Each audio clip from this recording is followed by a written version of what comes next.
Magnus here, and I'm here joined with my cousin Cheeky, and this is going to be podcast number 1, talking autofocus. Autofocus during different scenarios when it comes to filming. And this is just a video-based conversation, so most of our autofocus is going to be tiered towards video. We will touch on photography at the very end, but for the most part, it's going to be video. So I've got the list here. So basically, first question I got for you is, what is your background when it comes to using DSLRs and mirrorless cameras for video? All right, so just to begin, my career started off as a graphic designer slash illustrator, designing websites and also doing just graphic art for posters and banners and different advertisement type of things. Eventually, I transitioned into video, where I worked working originally just tapes, small tapes, and then into DSLRs and other video formats. Now I just work specifically within DSLR formats and just doing just basic video type of things. Weddings, I do weddings. I do also dance recitals and a few other things like some small movies. I filmed several movies. Unfortunately, I don't think any one of them actually came out. There's one story that I could tell you where we filmed the entire movie, and it was all on several hard drives, and then all those hard drives fell at the same time, and they're all gone. Oh my God. The footage is completely gone. That's a horrible story. But that's a good story and a good life lessons on learning how to back up things and make sure that you don't delete all your original footage. Essentially, that's just pretty much my background, but I wouldn't necessarily say that I am a professional in. So what would you describe, like, are you beginner, intermediate, or advanced? I would definitely say I'm intermediate. I'm not necessarily a beginner, but intermediate enough that I know I am not advanced. Like, I'm not like really like professional, but I'm professionally enough that I've done a lot of work with DSLRs, that I've done a lot of work with, I've even used Red Epic and a few other like higher end cameras, but haven't really like used it. Like played with the settings or something. I wouldn't necessarily say that I have had over maybe 30 or 40 hours with those cameras. Okay. So my personal experience is I've done a ton of videos on YouTube, of course, and I've done weddings, short films, different type of live events, whether they're just kind of talking heads. I've done graduations, I've done Sweet 16s, really more intimate moments in life type of video production. So you want to capture Sweet 16, wedding, or any other graduation or something. I've done that type of live event filmmaking, as well as short films, a couple of music videos, and corporate videos as well. I've got exposure in all of these, and as you've seen my YouTube show, and I really like to tinker with settings and different types of cameras and which camera works better than the other. I've done a lot of versus videos. So those are the two experiences that we're coming from when it comes to these topics. So today's topic is autofocus. Now, autofocus is debatable. A lot of comments that I've seen online have to do with the fact that autofocus is only for amateurs, that professional videographers do not use autofocus. And I think that for every type of setting, there's a different type of mentality that you should use. So we're going to go over a couple of scenarios and see, and give each other, our opinion on what autofocus and where autofocus applies. Now, the first one I'm going to hit here is autofocus during live events. What do you think? All right, now... and live event meaning like a dance recital, which you and I have worked on together. A live event meaning a play.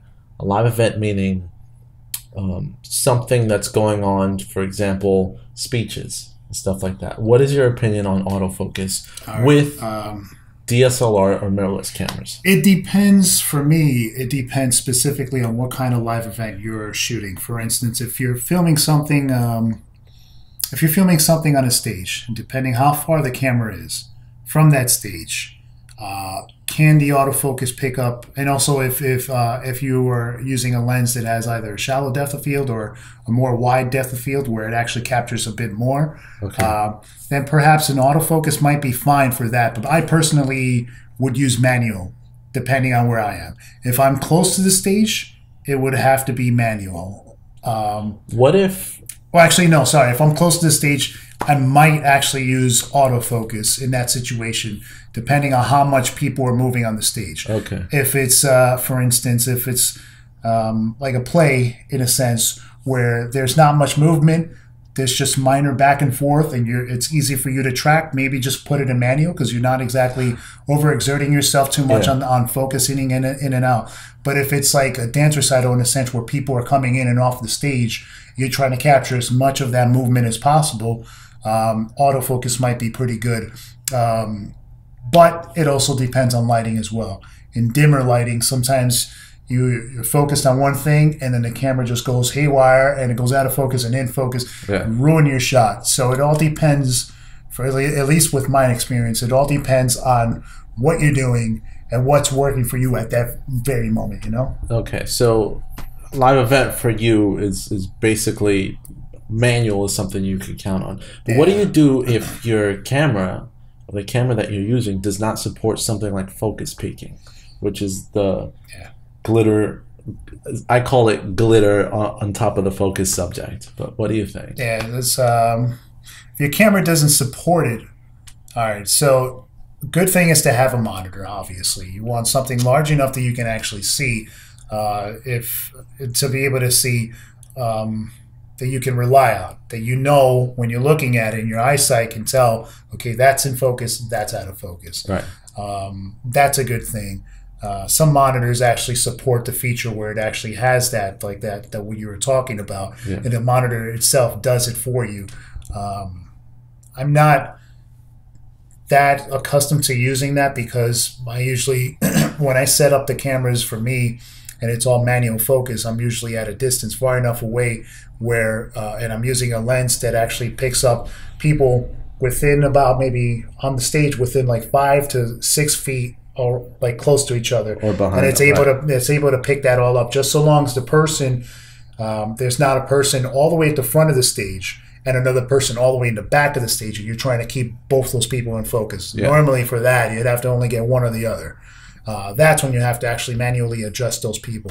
Right. But other than that, unless you've got the f-stop or the aperture closed where you can actually increase your shallow depth of field. I mean, to a more broader depth of field. Right. So, but other than that, like your monitor helps a lot. All right. The screen on the actual, depending on what DSLR you're actually using, could help.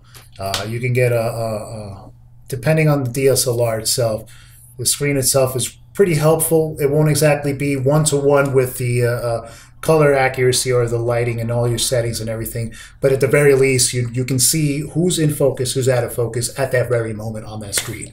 So unless you're using something else like some other DSLRs that don't, they're not exactly one-to-one, so it's hard to tell. No, I will tell you that from my personal experience. First of all, your score is manual focus for live events.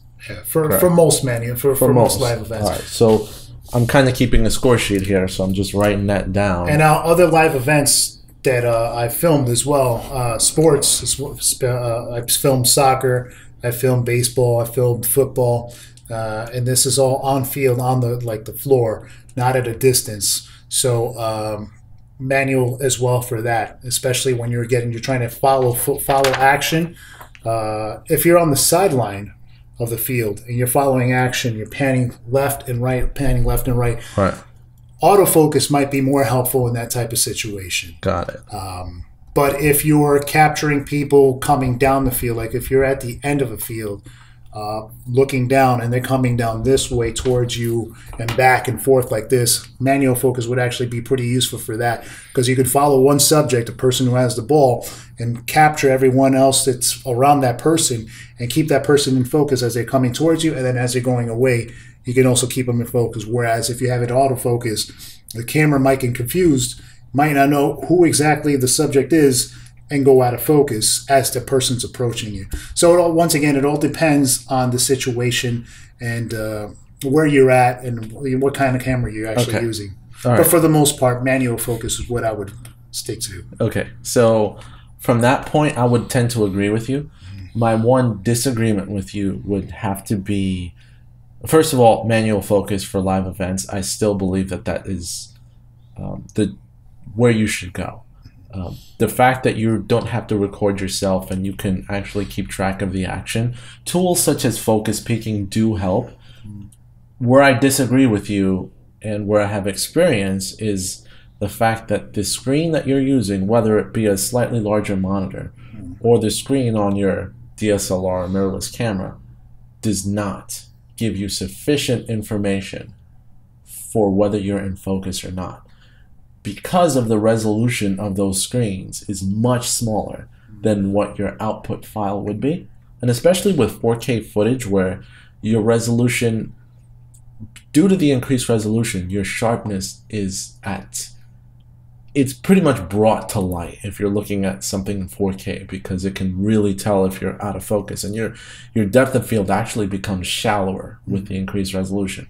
So from that, the monitors that, for example, the monitor that we're using right now is a 720p monitor.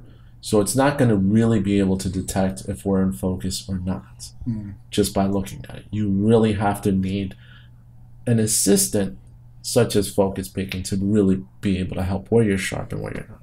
Yeah. So for my vote is thumbs down on autofocus during live events, and I believe that's where you're at too. Yeah. For most live events, like I said, it all depends on the situation that you're in, you know?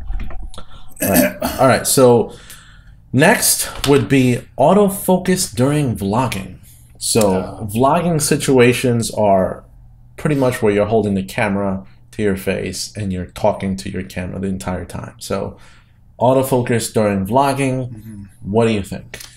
All right, so for vlogging, obviously, you don't want to get too technical unless you're trying to showcase something specific. Like, for instance, like if you're vlogging, right, for instance, right now, this is autofocus. This is perfectly fine because we're moving around in front of the camera. It needs to follow our faces.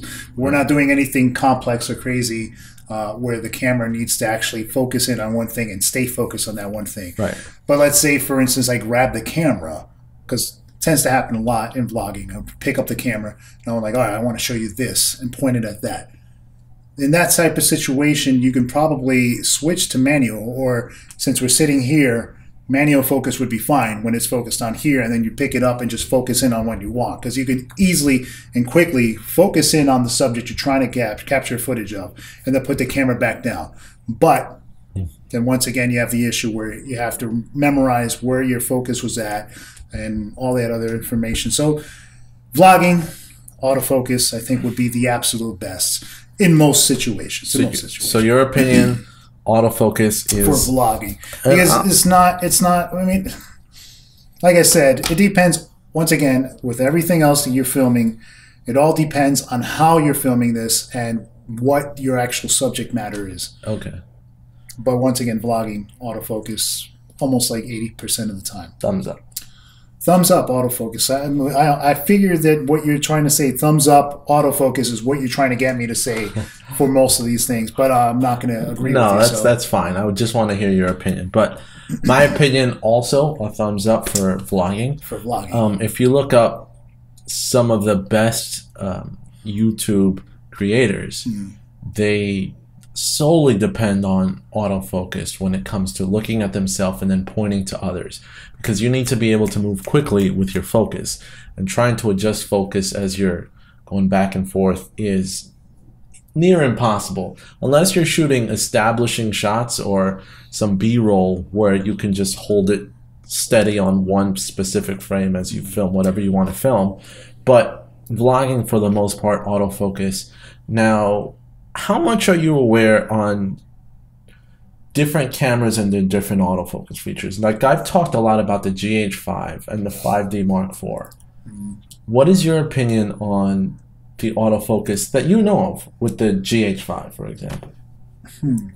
Well, I'm not as experienced. I know a bit about using these cameras, and I've actually used them before, but I'm not as experienced knowing the difference between the two autofocuses on both those cameras, especially since the fact that most of the time I use manual focus, or at least I try to use manual focus as often as possible.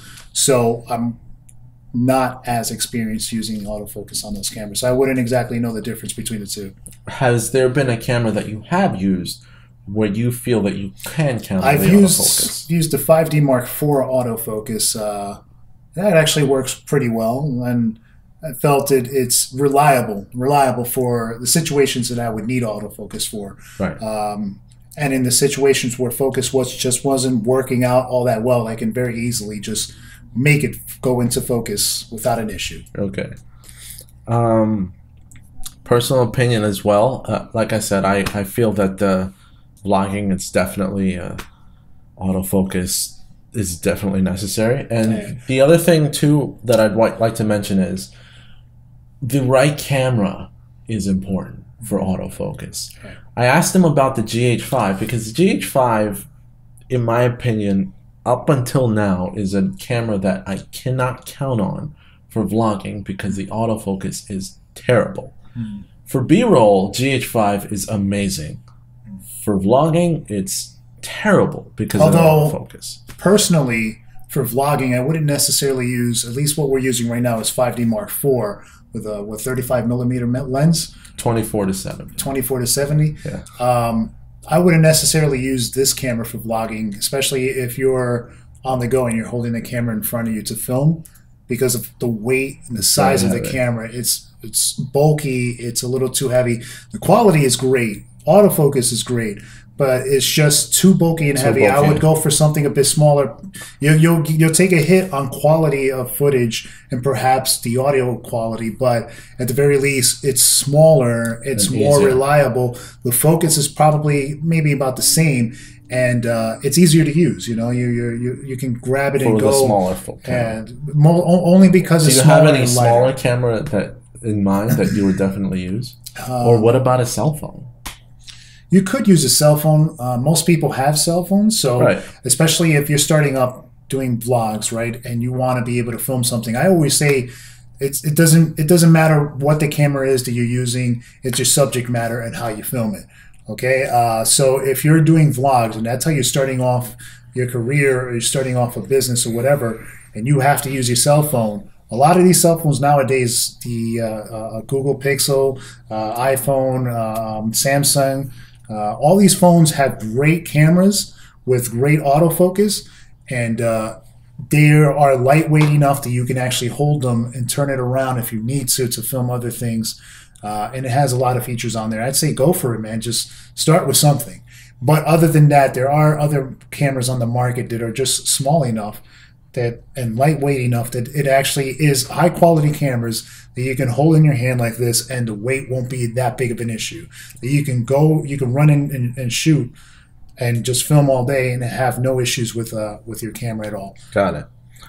Okay, so with that, I'd say that there are a couple of YouTubers out there, specifically one by his name is Peter McKinnon.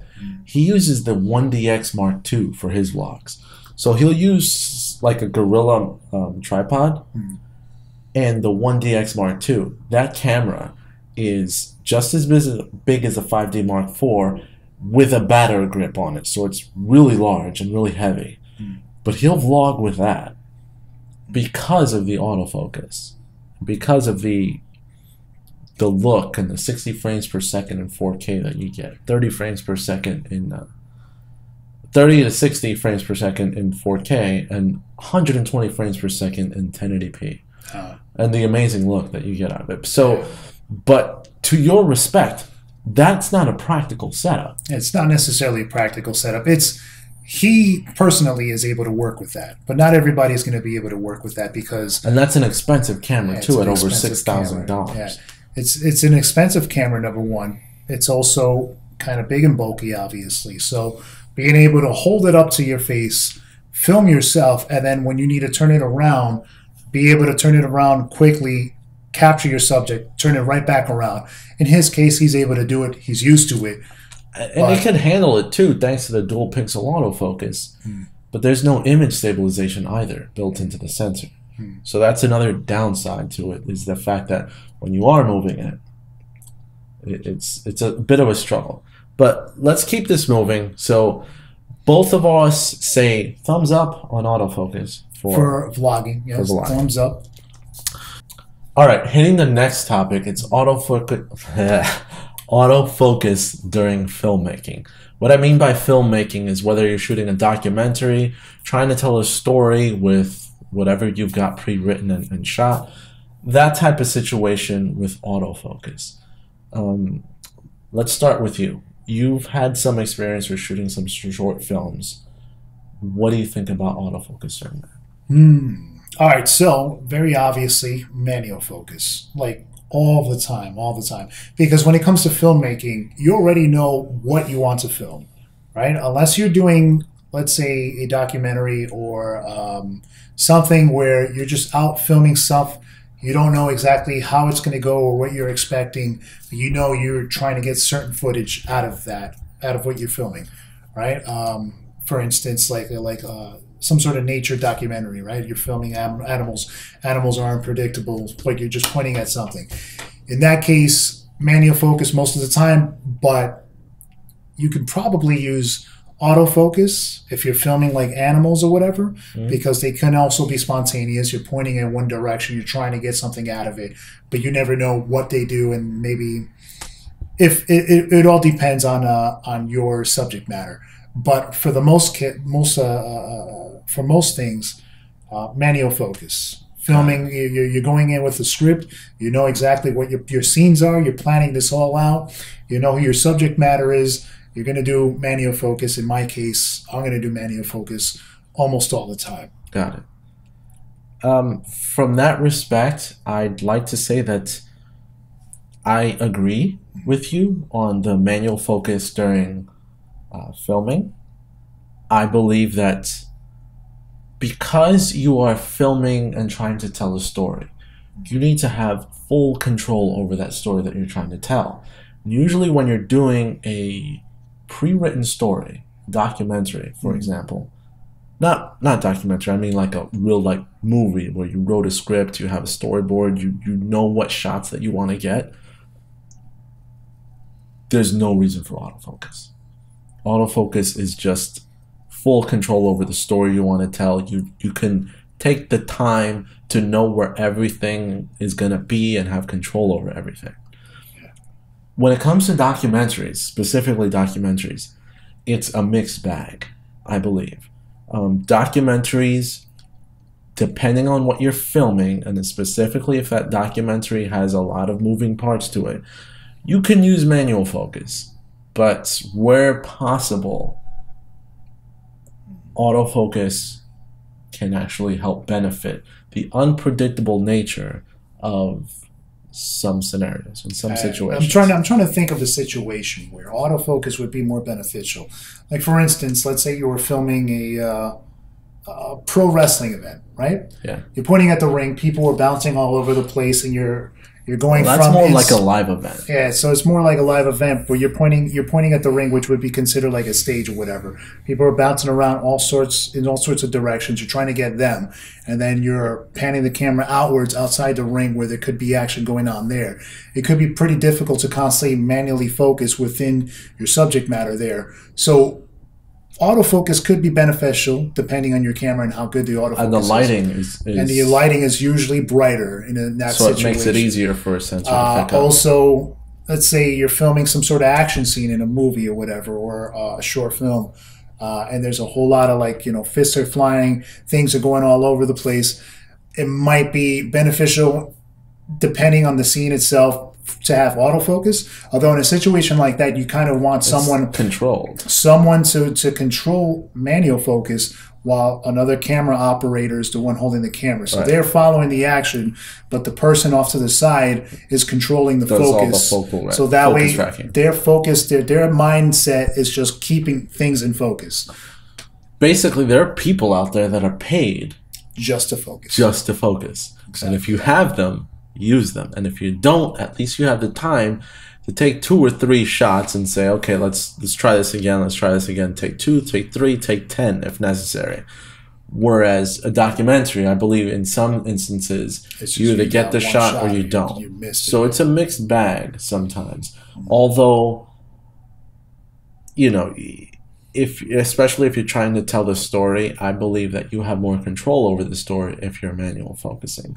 So from your judgment, thumbs up for autofocus or thumbs down for autofocus for filmmaking? I'd say thumbs up for manual focus. So thumbs down for autofocus. Yeah. And for my personal opinion, with the unpredictability of what camera you're using and giving up your control, I vote thumbs down for autofocus during a film. So it seems that we're agreeing. Yeah. A lot more than I thought. Exactly. What you brought me on so I can be like the devil's advocate over here, right? Unfortunately, I'm not. Yeah, so let's move on from there. The next is weddings. All right, weddings. Now, weddings could be a little bit unpredictable in a sense. As much planning as you can put behind it, you can know exactly when they're going to cut the cake. You can know exactly when the bride and groom are going to be coming out at the reception. You know exactly what's going to happen during the actual wedding ceremony, right? Some weddings are routine. Others are not so routine. Others are especially different types of ceremonies where either bride or groom wants to do a surprise or something different. And in many cases, you don't get told what's going to happen. You're just asked to show up on the day of the wedding, and good luck. Yeah. So, with my experience from weddings, I would say it all depends on where you're filming, what the situation is. For instance, during a wedding ceremony, it's a bit more slower paced. You know exactly where the bride is going to be, where the groom is going to be, where are the groomsmen. You can get more. You can work your what do you call it? Shallow depth of field when you're filming the groomsmen or the bridesmaids. You can get really good stylized footage during that ceremony in autofocus and manual focus, right? So that's one where manual focus will work well. Let's say the photographer is taking pictures of the bride and groom outside or in a room or whatever. That's another place where you want manual focus because people are usually just staying still. The photographer's telling the person, stand over here, now do this, stand over there, now do that. And they're not necessarily jumping all over the place and getting all erratic, you know? A situation where autofocus might be useful is, let's say, when people are dancing on the stage on the dance floor. They're out there dancing, they're moving all over the place. It's a lot of action. It could be difficult to be able to put things in focus and out of focus when you're in manual. But if you have it on auto and you just point at something, the camera will pick that person up. You point at something else, camera will pick that up. You pick the camera up, point it down at people, it'll pick all that up. Depending on the camera you're actually using, obviously. Right. So in that type of situation, I'd use autofocus. But for everything else, mostly manual focus because it's usually more slower paced and you can actually plan it all out and see it coming in advance. You can look at it and go, oh, I know this person's going to go from here to there. I'm going to stand here, film all this, and keep it all in focus manually. So your opinion is for which? Manual focus. Manual focus for yes. weddings. For weddings, yes, most of the time. Autofocus for the more unpredictable portions of it. I can tell you a lot of what you said, especially when it comes to shooting shooting different scenarios like when dancing and using manual. I mean using auto, right? Especially when you got the camera moving everywhere. I personally don't agree with. And I think a lot, it could be highly controversial, but to each his own style. Yeah, and it's also difficult. Here's another thing that I just remembered right now. Usually during like dance sequences, when people are dancing, the light is dimmer, which makes it a bit more difficult for your camera to autofocus on the situation. So if it doesn't seem like it's working out auto during that type of situation, just switch to manual. Set a focal length. Make sure that you know your subject's going to be at that length, and then hope for the best. Hopefully adjust it as you go. Now, I will tell you this much. I had an experience with trying out autofocus during a wedding in South Jersey. And as I was filming that wedding, I believe you were with me on there, I was using autofocus for guest entrances. And we had 3 cameras that day filming. So we had recovery shots, and if one shot doesn't look right, we can use something else on the DVD. So that was beneficial. But on my particular camera, I wanted to test out autofocus for the entrances, since there's a lot of movement. And there are times where I have to get the person coming in and then turn the camera around really quickly to focus in on the person all the way in the back. Now, lighting was not in an optimal setting. I mean, as many weddings are. And the fact that lighting can be so dark during those situations, having the autofocus, and I was, in a sense, testing the low light performance of the autofocus. It was on the NX1. It failed on me. Autofocus would just hunt and then just give up. And I had to switch to manual because the autofocus, after a couple of entrances and it was just hunting too much, I'm like, this is just not going to work. So for those type of situations, I prefer manual. So when it comes to the dancing portions, such as you mentioned, right, where there's a lot going on, I also prefer manual focus, because in those type of situations where you could have a lot of people moving in front of your camera, when you want to focus in on the dancers, on for example, the bride and groom, if that's what you've got focused, you don't want the camera to start hunting because someone passed in front. So I'll choose manual. Now, they're going to be moving, so they won't always stay in that same focal plane, right? So then you're like, well, what do? I'm not going to be playing with that focus ring a lot. But one thing I do to focus without having to touch the camera and keeping it on manual is moving.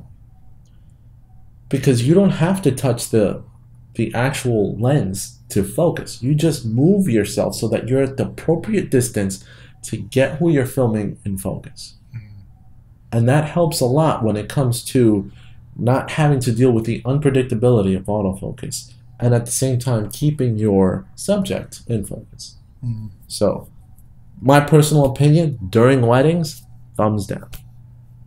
Autofocus, thumbs down. As well as your opinion. Thumbs down to autofocus. Yes. Oh yeah, that's going to be the going thing that we agree on here. We're going to hit the final topic, and this is going to be autofocus during photography. Yeah. Now, what is your feeling? All right. And your experience? You already know what the answer is. I mean, I've been constantly saying manual focus for just about everything. Yeah. So for photography, it's, spoiler, manual focus. Almost all the time. You know what your subject matter is. You know what you want them to do, or you want it to do. So you're always going to be, manual focus is always going to be very easy and accessible. Now, in a situation where a subject matter might be moving, or there might be some sort of action, in sports, it's also manual focus, right? You want to focus in on subject, a player, let's say soccer, right? They're dribbling the ball down the field. There's another person trying to steal the ball from them. You keep it in manual focus. You follow that person across the field. Snap, snap, snap, snap, snap. Keep snapping until you get the perfect shot. Now, that kind of goes contradictory to what you were saying about video with moving subjects. All right. Because in video, you're trying to capture as much action as possible. Photography, you're just trying to focus in on certain subjects at a time. Right. But if the subject is moving quickly, isn't it harder to manual focus? No, not necessarily. It depends on where you are in the field. Now, let's say I'm standing right next to you. I'm over a few feet away from you. Okay. Then yes, manual focus would be very difficult if you're moving that quickly. Now, if I'm further away, which is going to be the situation where I'm not actually going to be that close to you, I'm actually going to be further away, I can actually focus in on you and then follow you across the field and continuously take photographs. And you think that while you're taking the photographs, you'll be spinning the focal ring fast enough, knowing that you're in focus with each shot you take. Yeah, because you're further away down the field, so I'm spinning the focal ring and I'm barely making any sort of adjustments to it as you're going across. If you're closer to me, obviously it's going to be far more difficult. But chances are you're not going to be that close to me. I'm going to be somewhere downfield. If you are close, you would still trust manual. No. You would switch to auto. Right, because in that situation, if it turns out that I'm in a position on the field where a lot of the action is happening very close to me. Number one, I'd have to probably change my camera lens to be able to capture capture photographs something closer to you. Yeah. Number two, probably would be better to use autofocus in that situation, possibly, but it depends on the situation where you are in the field. But like I said, for the most part, manual focus all the way. Okay. Now, for this particular subject in photography, we're going to have to disagree. Okay. To me, autofocus is so important during photography. And having a good autofocus system in your camera is, like I said, so important during photography. In photography, you don't have that much time, in many cases, when shooting sports, to get the right focus on your subject, especially if they're moving very fast. And the other issue with photography in a lot of modern day DSLR and mirrorless cameras, and even cell phones, you have high resolution. High resolution causes that depth of field to be even shallower than something with a lower resolution, than a camera with a lower resolution. So focus is very critical. And you may think you're in focus if you're looking through either an optical viewfinder or electronic viewfinder, or even if you're looking at the back of the camera. You may think you're in focus, but it all is flawed because of not all of us have 20/20 vision, even if we're wearing glasses. The resolution on electronic viewfinders, as well as what's on your back of LCD screen, is not as high as the amount of resolution you're going to pick up. So to get precise autofocus, you need a good autofocus in your system, and that will get you, how are you going to tell if you're focused in on someone's eye versus their ear through that screen? It's damn near impossible. So especially having cross-type autofocus like I said, Canon is well known for that, but I will include the Panasonic GH5 for photography has unbelievably fast autofocus. It's just amazing. And those autofocus and having more autofocus points actually benefits too, because if something's in the corner, you can actually get it to autofocus as long as you have the ability to choose your autofocus points, which many cameras do. So you can choose, I want to get this in frame, but I want the focus to be up on the top right. You can choose that, and as your subject's moving, or if they're not moving, you can ensure that you have the focus absolutely pixel perfect with a good autofocus system.